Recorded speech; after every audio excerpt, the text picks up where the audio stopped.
रवि को पुरानी चीजों का शौक था।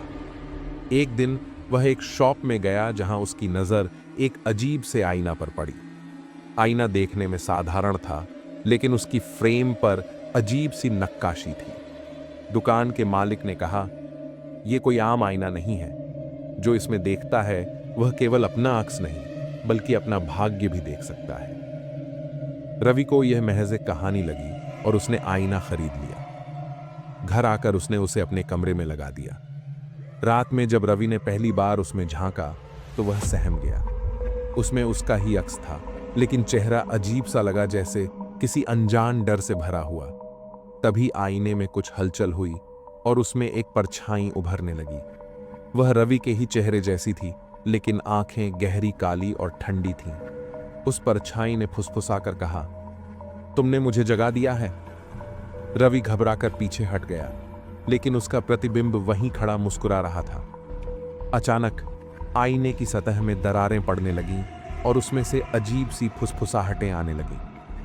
अगली सुबह रवि ने आईने को गौर से देखा तो उसमें कुछ और ही दिखा। यह उसके बचपन का दृश्य था। वह अपने पुराने घर के आंगन में खेल रहा था। अचानक दृश्य बदल गया।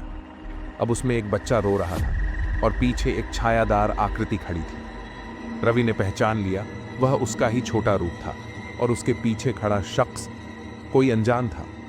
रवि को एहसास हुआ कि यह आईना सिर्फ अतीत नहीं दिखाता, बल्कि वह उन रहस्यों को उजागर करता है जो दफन हो चुके हैं। उसने इतिहास खंगाला और जाना कि यह आईना दरअसल काल दर्पण कहलाता था, जो देखने वाले के सबसे गहरे डर और अनसुलझे अतीत को सामने लाता था।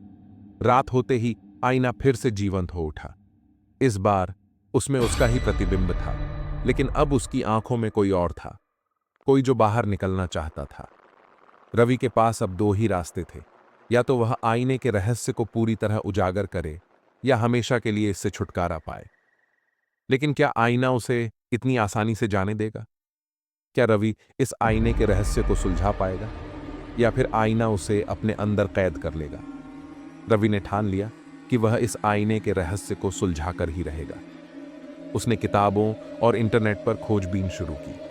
कई जगह यह बताया गया था कि काल दर्पण एक श्रापित आईना है, जो अपने मालिक के सबसे गहरे डर को जीवंत कर देता है। लेकिन एक पुरानी किताब में लिखा था कि इस आईने को नष्ट किया जा सकता है, पर इसके लिए उस छाया के असली नाम का पता लगाना होगा, जो आईने में कैद है।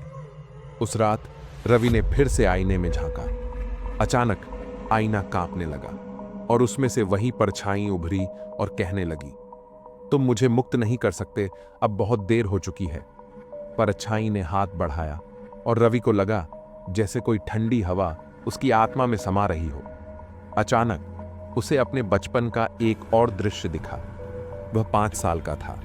अपनी दादी के पुराने घर में अंधेरी रात में बिजली चली गई थी और उसने दादी के कमरे में किसी की परछाई देखी।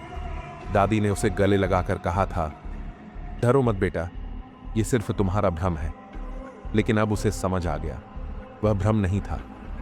वही परछाई अब इस आईने में कैद थी। रवि ने अपने दादी के घर जाने का फैसला किया। वहां पहुंचकर उसने पुराने कागजात खंगाले और जाना कि 80 साल पहले वहां एक आदमी अचानक गायब हो गया था। उसका नाम था राघव। कहा जाता था कि वह काले जादू का जानकार था और उसने अमृता पाने के लिए आईने में आत्मा बंद करने का एक तंत्र किया था, लेकिन गलती से वह खुद ही उसमें फंस गया। रवि को एहसास हुआ कि वही राघव अब इस आईने में है और बाहर निकलना चाहता है।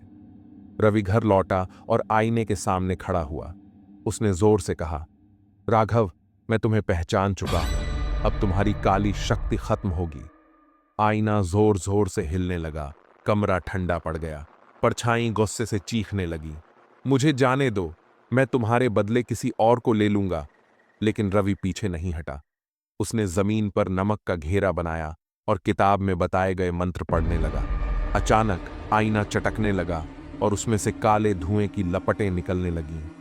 एक आखिरी चीख के साथ आईना हजारों टुकड़ों में बिखर गया।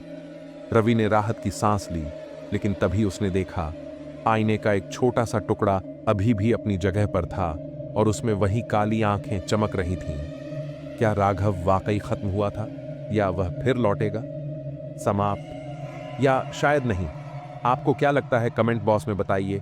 अगर आपको हमारी ये रहस्यमयी स्टोरी अच्छी लगी हो तो वीडियो को लाइक करो और चैनल को सब्सक्राइब भी कर लो।